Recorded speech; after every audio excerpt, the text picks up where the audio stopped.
Am I the a-hole for spending money I saved for a trip with my dad when he wanted to include his stepdaughter?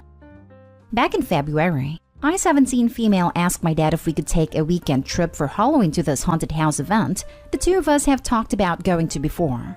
He said he wasn't sure he could afford it, but if I saved enough money we could go. He was going to cover some of it too. I actually saved up the money by early September and told him as much. Then he brought up the subject about how cool it would be to include his stepdaughter, 14, and it would be a nice bonding trip for all three of us.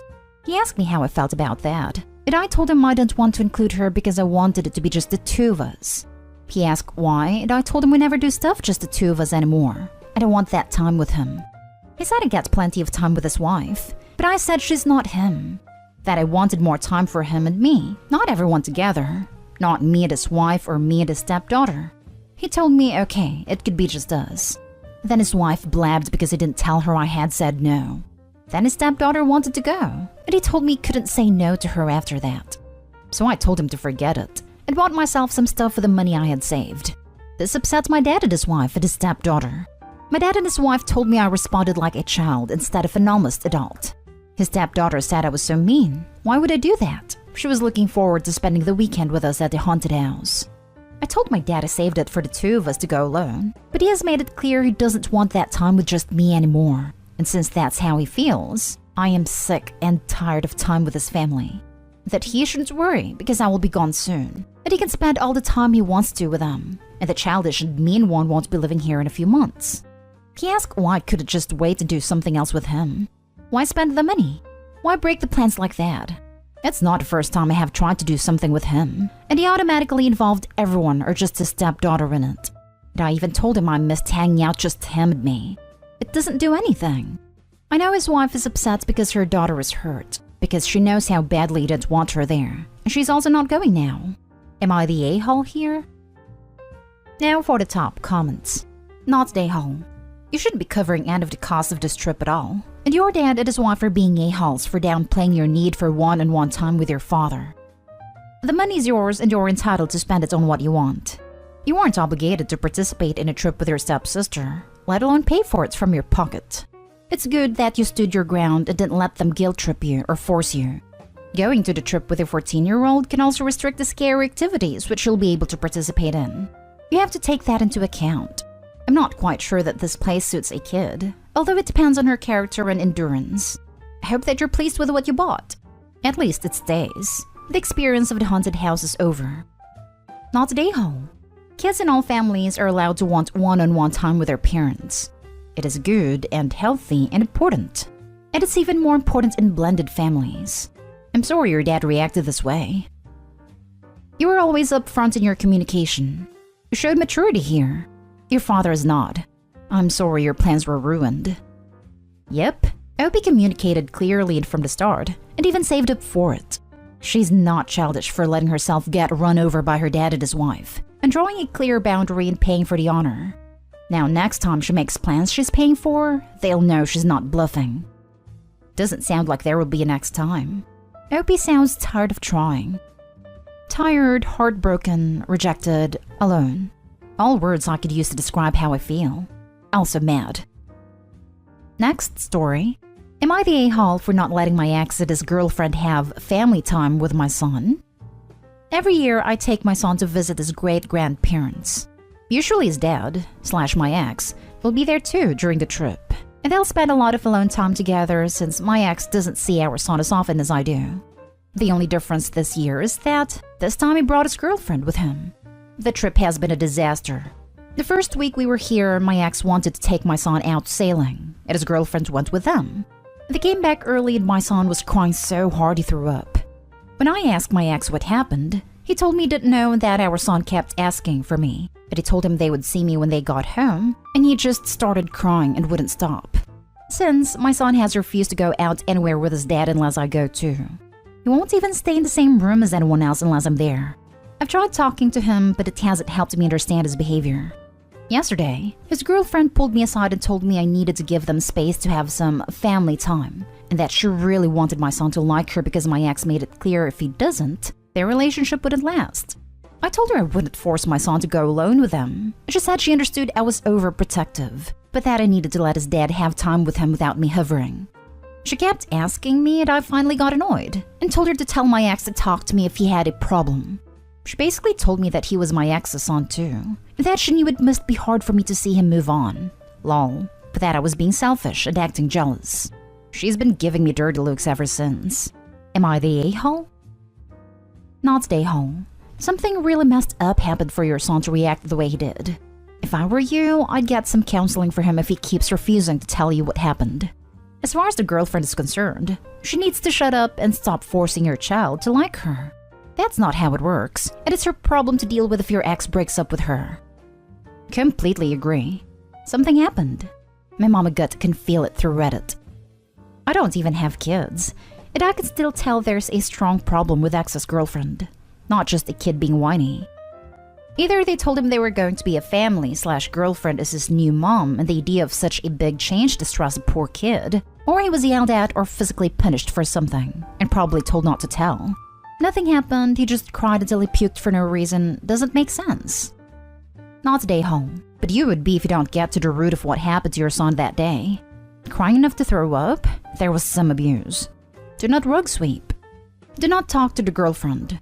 Talk to a lawyer. Or at the very least, a child psychologist. Something happened. Something bad, and your son either feels responsible for what happened, or is in fear of saying anything because someone threatened either him or you. Your kid gets upset enough to barf. That is kind of a visual that something happened on a sailboat that has him not wanting to be alone with his dad or anyone else. I am thinking that new girlfriend was pushing pretty hard to get the kiddo to like her and become his new mom, and he took that badly. I could be terribly wrong about that. And you will probably never find out exactly what happened. But kid got scared and now has separation anxiety. Girlfriend is only acting in her own self-interest and could care less about your kid, except she has to get the kid to like her or she is out. I don't know what the deal is with the ex. He sounds like he might actually be good for your son, but he is acting all kind of crazy about this. The best thing is to give your son plenty of leeway to understand that nobody's taking him away from you. Nobody's taking your place. And he is in a safe spot when he is around other relatives and friends. Next story is titled, Am I the a-hole for excluding my nephew from my son's birthday party? My brother, his wife, and 5-year-old son, nephew, been living at my parents' house since 2019 because of financial issues. My nephew is spoiled. He misbehaves and gets away with everything. Throws epic temper tantrums if things don't go his way. I have 8-year-old son, and every year when his birthday party's over and everyone gets ready to go home, my nephew would collect the gifts my son received and throw a tantrum till we'll let him go home with them. My sister-in-law would spend an hour complaining about their financial situation and try to convince me to let my nephew keep all the gifts because he saw them. I tried to hide them in another room, but my nephew got access. I suggested making a list of the toys my son received, so my brother and sister-in-law would buy similar stuff for my nephew, but they'd end up leaving with them. My son would feel devastated and sad afterwards. Not just that, but in a matter of a week, would visit my parents' house and see most of the toys destroyed. This year, as my son's 9th birthday rolled around, my husband straightforward said, "Listen, I don't want what happened in the past couple of years to happen again. It's time to put an end to your brother and his wife's enablement. Your nephew shouldn't be invited if you don't want issues at a party. I'm just letting you know that if they bring him anyway, I'm taking the party over to my parents' house 3 hours away." So I called my brother and let him know that he either leaves his son at home and attend my son's birthday with his wife, or not attend if he didn't want to. He hung up, then called again in a few minutes and was livid, asking if I was serious about what I said about excluding his son from his cousin's birthday. And I said a reason for that is because of my nephew's misbehavior. He laughed, saying, "What's misbehavior? He is a kid, for Christ's sake. Go ahead and name one kid who doesn't misbehave." I said that what his son does, which is taking my son's birthday gifts, then crying and yelling his way into leaving with them, was not fair, because those gifts were given to him, and he shouldn't be guilted into giving them away on his birthday. My brother started talking about a struggle to buy his kid new toys, and said to him that I should encourage the kids to share. I said no, because everyone deserves to receive gifts, and not be expected to share or give them away. I said he and his wife are welcome to attend, but my nephew isn't. He first begged and promised he won't let his son touch anything, but then got angry and said he was appalled, completely appalled by my coldness and cruelty to exclude my nephew like that. He said his son understands what's going on, And once it tells him his aunt excluded him from his cousin's birthday party, I shouldn't act surprised, because neither he or his son will forget how I treated them. Then hung up. Mom roasted me about my decision, saying I'm causing emotional damage over a few gifts. She and Dad wanted me to apologize and invite my brother's family. I'm sorry. You've allowed them to just take your son's presents in the past? What? How can you let your son down so badly? You should have stopped them, threatened to call the police, and followed through if they still took them. Also, you shouldn't have invited your brother and wife to come without their son. I fully understand not inviting the son, but at that point, you just disinvited them all. Did you really think they were gonna leave their kid with a sitter while going to a kid's party he wasn't invited to? Your brother and his wife suck. I feel deeply sorry for their son because they're doing him a great disservice. They shouldn't be stealing from you. Your parents suck for enabling their behavior and expecting you to suck it up. You suck because in past years you did just suck it up. And you and your husband allowed your son to suffer. Everyone sucks here. This. Your son is not an a-hole, but everyone else is. Everyone sucks here. I can't believe all these adults ever allowed this to happen once, let alone for years. Your poor son. Birthday ruined year after year, and all the adults just let it happen. This. I can't imagine someone acting entitled to my child's birthday gifts, and me just giving in instead of being a grown-up and saying no. And for this to happen for years before the parents ended it, absolutely everyone sucks here besides the birthday kid. You're the a-hole for ever allowing this to happen to your son on his birthday. Right? Or at least everyone sucks here. I could never imagine allowing someone to take my kid's birthday presents away from them on their birthday just because a 3 or 4-year-old was having a temper tantrum. Kids that age have temper tantrums all the time. They don't know better.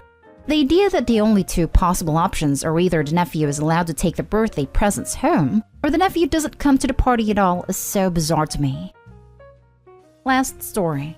Am I the a-hole for fighting my ex and changing our custody agreement? I, 28 male, have been a single dad to 2 kids, 6 male and 4 female, for the last 2 years. My ex-girlfriend, Kate, 27 female, is the mother of my children but has not been present in their lives for the last 2 years. She spent the last 2 years in either jail or rehab due to her addiction, heroin. When Kate and I started dating, I knew she used, but I was young and dumb and in love and didn't use my best judgment. She got pregnant young, and to her credit, she stopped using completely and was a doting, loving mother. After she got pregnant with our second, we got engaged and were planning a wedding for a year after the birth. But after the birth of our daughter, everything changed. For the first 6 months or so, things were good and we were a happy family. But then Kate started going out with old friends, telling me she felt like she was losing who she was and needed to realize that she was also an independent person and not just a mother. I agreed that she needed to socialize and have a life outside of our family, but I was wary about the people she was hanging around with and expressed my concern to her. She assured me that she had put that part of her life behind her and she just wanted to be around friends again. Well, Kate started using again and got herself put in jail. She got out and went to rehab, but relapsed shortly after and went to jail again, this time for 12 months. During that time, I broke off our engagement and petitioned the court for full custody of our kids, and it was granted. We moved a couple towns away to get a fresh start, and my kids are now thriving in their new schools, and I have a better paying job. Now, Kate is out of jail and is living in a halfway house. She's working and getting an apartment, and has told me she wants to be part of her kids' lives again, and mentioned she wants partial custody. She said she was hoping to avoid too much drama in the courts and asked for my support on it. I told her I would fight her tooth and nail to keep full custody until she can prove to me that she isn't going to mess up again. I told her I will allow her to see her kids under my supervision and on my terms until the court tells me otherwise. She gave me a sob story about how much she's changed and that she would never jeopardize her relationship with her kids again. But I told her all that talk doesn't mean a thing to me because I have zero trust in her. She called me an a-hole for depriving her of a relationship with her kids, and I told her she did that to herself. She said I can't permanently blame her for the mistakes she's made in the past, and I told her that she has a long road to gain back enough of my trust for me to even consider supporting partial custody, and that until the court tells me otherwise, I am fighting for full custody. I'm getting a lot of grief from her family and even my family about it. They all think I should give her a chance since she's their mother, as if that somehow erases the fact that she's been gone for 2 years. You need a lawyer, not Reddit. I have one, and have been working with them to be as prepared as I can be. I just keep hearing so many versions of, but she's their mother from both her family and even mine.